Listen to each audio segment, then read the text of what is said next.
ក្នុងចិត្តច្រើនណាស់ចង់និយាយចេញខ្លងឲ្យបានធូរតែទឹកភ្នែកចេញតែស្រងហោគិតយូរម្នាក់ឯងឡើយចង់ឈួតហើយគ្មានអ្នកខលពីទុករបស់ខ្ញុំទេគ្មានអ្នកណាស្មឹងក្បែរជួយទាញខ្ញុំក្រោកឈរឡើយខ្ញុំសែនស្មុគស្មាញខ្លាំងណាស់ចង់ស្ទែខួរស្លាប់ទៅហើយចង់ទាញពេលឲ្យត្រឡប់ទៅជាកុមារអាយុកាន់តែច្រើន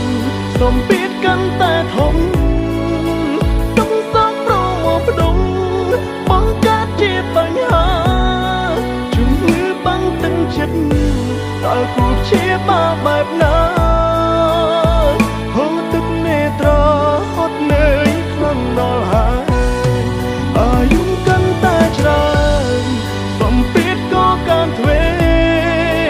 បញ្ហាចូលហើយតែរួចតែជួបទុំអិនស្បើយគ្មានអ្នកចាំលើកទឹកចិត្តក្រៅពីខ្លួនឯងឡើយជីវិតអើយងងឹតឈឹងគ្មានគោលដៅ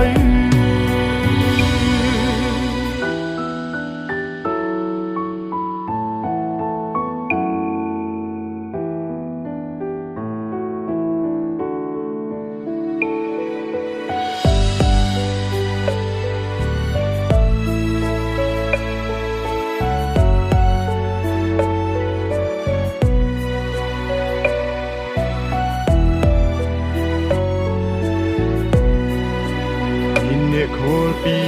ទុករបស់ខ្ញុំទេគ្មានអ្នកណាស្មឹងក្បែរជួយទាញខ្ញុំក្រោកឈរឡើយខ្ញុំសែនស្មុគស្មាញខ្លាំងណាស់ចង់ស្ទែខួរស្លាប់ទៅហើយចង់ទាញពេលឲ្យត្រឡប់ទៅជាកុមារអាយុកាន់តែច្រើនសម្ពាធកាន់តែធំទុំសោកប្រមកបដងបង្កើតជាបញ្ហាជំងឺបាំងទឹកចិត្តតើគួរព្យាបាលបែបណាហូរទឹកនេត្រហត់នឿយខ្លាំងដល់ហើយអាយុកាន់តែច្រើនសម្ពាធក៏កាន់ទ្វេបញ្ហាចូលហើយតែរួចតែជួបទុំអិនស្បើយគ្មានអ្នកចាំលើកទឹកចិត្តក្រៅពីខ្លួនឯងឡើយជីវិតអើយងងឹតឈឹងគ្មានគោលដៅគ្មានអ្នកចាំលើកទឹកចិត្តក្រៅពីខ្លួនឯងឡើយ